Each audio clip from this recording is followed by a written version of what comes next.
వృషభం వారి కనుక చూసుకున్నట్లయితే మీకు ఈ యొక్క నెలలో మార్చి మాసంలో లాభస్థానంలో శని భగవానుడు ఉంటూ అక్కడ శుక్రుడు వస్తున్నాడు. ఈ మాసంలో ఆల్మోస్ట్ 28వ తేదీ వరకు ఉంటాడు. దాని తర్వాత 12వ స్థానంలోకి వస్తాడు.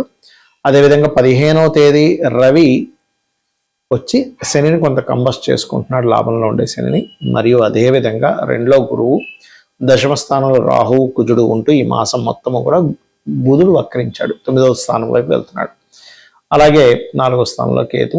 ఈ యొక్క మాసంలో మీకు 4 నుంచి అంటే మీ లగ్నం నుంచి 3వ స్థానం నుంచి చంద్రుడు స్టార్ట్ అయ్యి నెలంతా కూడా 12 రాశులు సంచరిస్తాడు. వీటి వల్ల మీకు కలిగేటువంటి ఫలితాలు ఏమిటి, ఏ దేవత ఆరాధన చేసుకోవాలి, ఎటువంటి పరిహార మార్గం చేయాలి అనేటువంటి అంశాలు చెప్తుంది నేనైనప్పటికీ చెప్పిస్తుంది సాక్షాత్ లలిత అమ్మవారిగా భావిస్తూ ఆ యొక్క అమ్మవారి యొక్క అనుగ్రహం కూడా మీకు పరిపూర్ణంగా కలగాలని మనస్ఫూర్తిగా కోరుకుంటూ, ప్రధానంగా ఇక్కడ మీకు 2వ స్థానంలో ఉండేటువంటి గురువు ఫైనాన్షియల్ మ్యాటర్స్లో చక్కటి ఫైనాన్షియల్ రిలేటెడ్ సంబంధించినవి ఇస్తూ ఎట్ ఏ సేమ్ టైం కొంత ఫైనాన్షియల్ వీటి వల్ల కొంత డిస్టర్బెన్స్ కూడా క్రియేట్ చేస్తూ ఉంటాడు, గుర్తుపెట్టుకోండి. అయితే లాభంలో ఉండేటువంటి శని దగ్గరకు శుక్రుడు వస్తున్నందుకు కొంత బిజినెస్ రిలేటెడ్ సంబంధించిన విషయాల్లో లాభాలు ఇస్తాడు. కాకపోతే శుక్రుడు ఎప్పుడైనా సరే లాభస్థానంలోకి వచ్చినప్పుడు ఇది వివాహ జీవిత సంబంధం మీద దీని ఎఫెక్ట్ చూపిస్తుంది. అలాగే మీకు వివాహ సంబంధాలు కుదరడం కూడా సప్తమాధిపతి అయినటువంటి కుజుడు రాహుతో ఉన్నాడు కాబట్టి విదేశీ సంబంధాలు వెతుక్కోవడం మంచిది. అదేవిధంగా సేమ్ క్యాస్ట్ కాకుండా ఒక్కోసారి డిఫరెంట్ క్యాస్ట్లో అవుతూ ఉంటుంది. ఆ రకంగా డిఫరెంట్ క్యాస్ట్లో వాళ్ళని చేసుకోవడం అనేటువంటిది కూడా మీకు చూపిస్తుంది. అదేవిధంగా ఆ 10వ స్థానంలో ఉండేటువంటి బుధుడు వక్రించినందుకు చేస్తున్నటువంటి ఉద్యోగంలో ఉన్నత స్థాయికి వెళ్ళడం కోసం ఏదైనా మళ్ళీ అంటే కొంతమంది చూడండి అదే జాబ్లో ఉంటూ అక్కడే ఇంకేదైనా ఉన్నత స్థాయికి వెళ్ళడానికి చేసేటువంటి ప్రయత్నంలో కొంతమంది కొన్ని కంప్లీట్ చేసుకుని ఉంటారు ఎడ్యుకేషన్. అలా ఏదైనా చేసుకోవడానికి ఈ మాసం చాలా అనుకూలంగా ఉంది చెప్పాలంటే. అలాగే కాస్త మంగళవారాలు ఆదివారాలు ప్రాపర్టీ డీల్స్ చేసే విషయంలో కొంత జాగ్రత్తగా ఉండండి. మరియు అదేవిధంగా విష్ణు సహస్రనామాలు ఎక్కువగా శ్రవణం చేయండి. అనవసరంగా అంటే కొన్ని లాంగ్ టర్మ్గా ఎవరికైనా మనీ అప్పుగా ఇచ్చేటప్పుడు అప్పుగా తీసుకునే విషయంలో కొంచెం జాగ్రత్తగా ఉండండి. మీ యొక్క జీవిత భాగస్వామి కాస్త వాహనం మీద వెళ్ళేటప్పుడు స్లోగా వెళ్ళమని చెప్పండి, మెయిన్గా మంచు ప్రదేశాలు ఇట్లాంటివి ఉండేటువంటి ప్రదేశాల్లో. అలాగే ఇక్కడ మరొక విషయం ఏంటంటే ఏకాదశ స్థానంలో రవి 15వ తేదీ నుంచి వచ్చి శనిని కంబస్ట్ చేసుకుంటున్నాడు కాబట్టి అదేంటంటే మీకు కెరియర్ మీద దాని ఎఫెక్ట్ చూపిస్తూ ఉంటుంది. అంటే ఉద్యోగ సంబంధించిన విషయంలో ఎక్కడికో ఇంకో దగ్గర ఎక్కడికో మారిపోతే మనకి ఇంకా బాగా డబ్బులు ఎక్కువ వస్తాయి కదా, కొన్ని మిస్టేక్స్ చేస్తూ ఉంటాం. ఆ యొక్క విషయాల్లో కాస్త జాగ్రత్తగా ఉంటూ ఎక్కువగా విష్ణు సహస్రనామాలు చేయండి, అన్ని విధాలు బాగుంటుంది.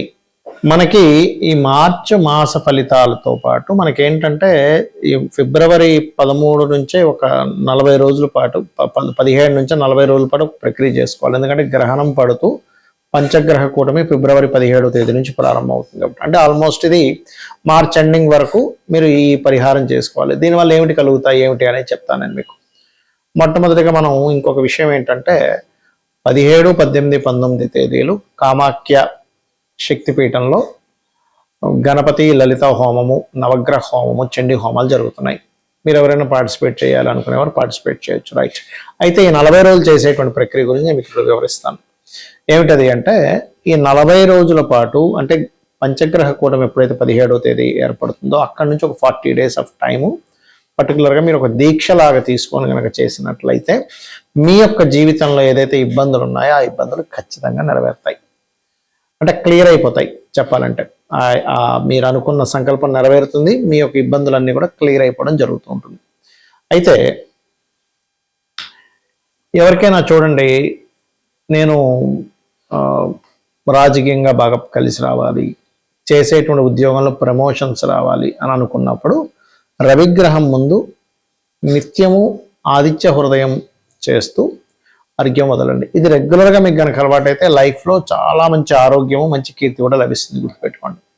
అలా కాదండి నాకు మానసిక స్ట్రెస్ ఎక్కువగా ఉంది, మానసికంగా ఎప్పుడు ఏదో ఒక ఇబ్బంది వస్తూ ఉంది, నాకు చాలా ఇబ్బంది పడుతున్నాను మానసిక స్ట్రెస్ వల్ల అని అనుకుంటే కనుక మీరు చేయవలసింది ఏమిటి అంటే పర్టికులర్గా మీరు బియ్యము వీలున్నప్పుడు అలా దానం ఇవ్వడం, లేనట్లయితే 40 రోజుల పాటు మెడిటేషన్ చేస్తూ ఏది ఫిబ్రవరి 17వ తేదీ నుంచి 41 డేస్, 41 డేస్ చేయండి. మళ్ళీ ఎందుకు చేస్తూ మీరు శివాలయంలో, ఏదైనా మీకు దగ్గరలో ఉండే శివాలయంలో ఒక 1/2 లీటర్ పాలు అభిషేకానికి ఇస్తూ, ఒక రోజుకి ఒక్క మనిషికి సరిపోయేంత భోజనం పెట్టుకొని తీసుకెళ్ళి బయట ఉండేటువంటి కొంతమంది అనాథలు ఉంటారు, అన్నం కోసం అలమటిస్తుంటారు, వాళ్ళకి ఇవ్వండి. ఇది చంద్ర సంబంధించిన దోషాలను తీసేస్తుంది. దీనివల్ల ఆయుష్ పెరుగుతుంది, మెంటల్లీ డిప్రెస్ ఉండేటువంటివి క్లియర్ అవ్వడం జరుగుతుంది. ఎందుకంటే పంచగ్రహ కూటమి గ్రహణము అమావాస్య రోజు నుంచి ఇది ప్రారంభించినప్పుడు ఖచ్చితంగా అవుతాయి. అయితే ఈ అమావాస్య నాడు మీరు ఏం చేస్తారంటే 17వ తేదీ ఫిబ్రవరి, అంటే మనకు ముందే పడిపోతాయి ఈ వీడియోలు, మార్చి ఫలితాలు ముందే పడతాయి కాబట్టి ముందే చెప్తున్నాను. అమావాస్య నాడు ఏంటంటే మీరు స్వయం పాకం ఇవ్వండి, గుర్తుపెట్టుకోండి.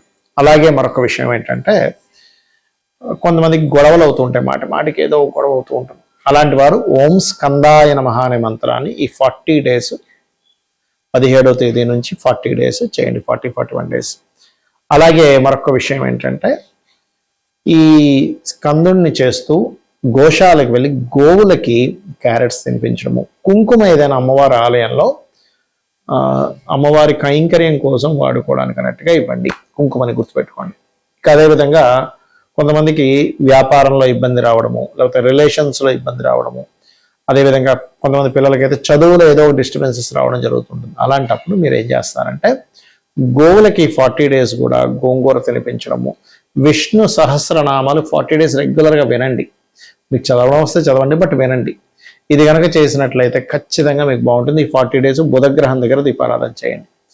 రవిగ్రహానికి సంబంధించిన ఫస్ట్ చెప్పిందేమో రవిగ్రహం దగ్గర, రెండవది చెప్పిందేమో మానసిక సమస్యలు ఉన్నప్పుడు చంద్రగ్రహం దగ్గర 40 డేస్ దీపారాధన, ఈ గొడవలు జరుగుతుండేటువంటి 40 డేస్ కుజగ్రహం దగ్గర దీపారాధన, ఇప్పుడు ఇది బుధగ్రహం దగ్గర దీపారాధన. ఇక కొంతమందికి సరైనటువంటి గైడింగ్ దొరకటం లేదు, సరైన గురువు దొరకట్లేదు, లేకపోతే సంతానానికి సంబంధించిన ఇబ్బందులు ఉన్నాయి. అలాంటప్పుడు ఈ 40 డేస్ కూడా మీరు ఏం చేస్తారంటే గురుగ్రహం దగ్గర దీపారాధన చేస్తూ గోవులకి అరటికాయలు తినిపిస్తూ ఓం ద్రాం దత్తాత్రేయాయ నమః అనే మంత్రం చేయండి, లేదా జయ గురుదత్త, శ్రీ గురుదత్త కూడా చేసుకోవచ్చు. ఇది గనక చేసినట్లయితే ఖచ్చితంగా మీకు సంతానం కోసం ఇబ్బంది పడేటువంటి వారికి ఆ ఇబ్బంది అనేటువంటి తొలగుతుంది, సంతాన ప్రాప్తి లభిస్తుంది. అలాగే కాస్త మీరు ఏం చేస్తారంటే 40 డేస్ వీధి కుక్కలు ఉంటాయి, వాటికి ఏదైనా తినిపిస్తూ ఉండండి. అదేవిధంగా గోవులకి అరటికాయలు తినిపిస్తూ ఉండండి. గంధము కానీ పసుపు కానీ శివాలయంలో శివుని కైంకర్యం కోసం అన్నట్టు ఇవ్వండి, లేదా అమ్మవారి ఆలయంలోనే ఇవ్వచ్చు, నో ప్రాబ్లం. ఇక మరి కొంతమందికి వివాహం అవ్వదు. వివాహం అవ్వనప్పుడు ఈ 17వ తేదీ నుంచి 40 డేస్ ఆఫ్ ప్రక్రియ ఏదైతే ఉందో పర్టికులర్గా మీరు వివాహం విషయంలో ఫిబ్రవరి 17th నుంచి అండి, ఎందుకంటే మనం మార్చ్ ఫలితాల్లో చెప్తున్నాను ఈ ఎండింగ్లో ఈ విషయం. ఫిబ్రవరి 17 నుంచి 41 డేస్ మీరు ఏం చేస్తారంటే ఓం కామేశబద్ధ మాంగళ్య సూత్ర శోభిత కందరాయ నమః అనే మంత్రం చేస్తూ మీరు ఎక్కడైనా ఆలయంలో మనకి జరుగుతూ ఉంటాయి కళ్యాణం, శివుడిది కావచ్చు, రాముడిది కావచ్చు, ఏదైనా ఆ కళ్యాణానికి పార్టిసిపేట్ చేయండి, గుర్తుపెట్టుకోండి. అలాగే మరొక విషయం ఏంటంటే ఇక్కడ మీరు ఈ శుక్ర సంబంధించిన దోషం పోవడం తీపి చపాతీలు అంటారు, ఆ తీపి చపాతీలని గోవులకు తినిపించండి. ఇక అందరికీ భయపడేటువంటిది కర్మకారకుడైన శని, కానీ భయపడాల్సిన పని లేదు. ఆయన పని ఏంటంటే కర్మనిస్తూ ఉంటాడు అంతే. అయితే ఎవరికైనా ఏళ్ళనాటి శని నడుస్తుంది, లేకపోతే శని మహాదశ నడుస్తుంది, సాటర్న్ వల్ల ఇబ్బంది పడుతున్నాం, అనారోగ్య బాధలు, ముఖ్యంగా అనారోగ్య బాధలు ఉండేటువంటి వారు 40 రోజులు గోవుకి బెల్లం తినిపించి ఓం అనాకలిత సాదృశ్య చుబుక శ్రీ విరాజితాయ నమః అని చెప్పి చేసుకున్నట్లయితే శని యొక్క ప్రభావం మీకు కొంతవరకు వెసులుబాటు కలిగిస్తుంది. మరియు దీంతో పాటు మీరు ఓం సర్వవ్యాధి ప్రశమని సర్వమృత్యు నివారిణి అగ్రగణ్య అచింత్య రూప కలికల్మషనాశిని నమః చేసుకోండి. ఇక రాహుకేతు దోషాలు ఉన్నాయి, అప్పుడు ఏం చేయాలి అన్నప్పుడు ఇది నేను చెప్పేది ఏదైనా సరే మీరు ఖచ్చితంగా రోజు ఆ గ్రహం దగ్గర, శనికి సంబంధించింది అయితే శని గ్రహం దగ్గర, శుక్రకి సంబంధించిన శుక్రగ్రహం దగ్గర, గురువు అయితే గురు గ్రహం దగ్గర దీపారాధన చేయాలి 40 డేస్. రాహుకేతువులు అయితే రాహు అంటే మాయ, ఏదో అయిపోతుంది అనేటువంటి భయం ఉండేటువంటి వారు దుర్గాష్టోత్తరం చదువుకోవాలి. కేతువు అయితే ప్రతిదీ ఆటంకం జరుగుతుంది అన్నప్పుడు కేతు ప్రభావం ఉందని, అప్పుడు గణపతి యొక్క స్తోత్రం రోజు చేసుకుని ఓం గం గణాధిపతి నమః అనుకోండి. మరి స్త్రీలు 40 రోజులు కంటిన్యూ చేయలేరు కదా, అప్పుడు ఎలాగా అంటే 25 రోజులు అలా చేసి మళ్ళీ గ్యాప్ ఇచ్చి మిగిలింది 5 రోజులు గ్యాప్ ఇచ్చిన తర్వాత చేసుకోవచ్చు, ఎటువంటి దోషము లేదు. ఇది ఇలా చేయండి. ఖచ్చితంగా మీకు ఈ పంచగ్రహ కూటం వల్ల కలిగేటువంటి ఫలితాలు ఖచ్చితంగా వస్తాయి. మీరు ఎవరైనా ఆ కామాఖ్యలో పార్టిసిపేట్ చేయాలనుకుంటే కింద ఇచ్చిన నెంబర్కి మీ గోత్రము, మీ పేరు పంపించినట్లయితే వివరాలు పంపించడం జరుగుతుంది. శ్రీమాత్రే నమః.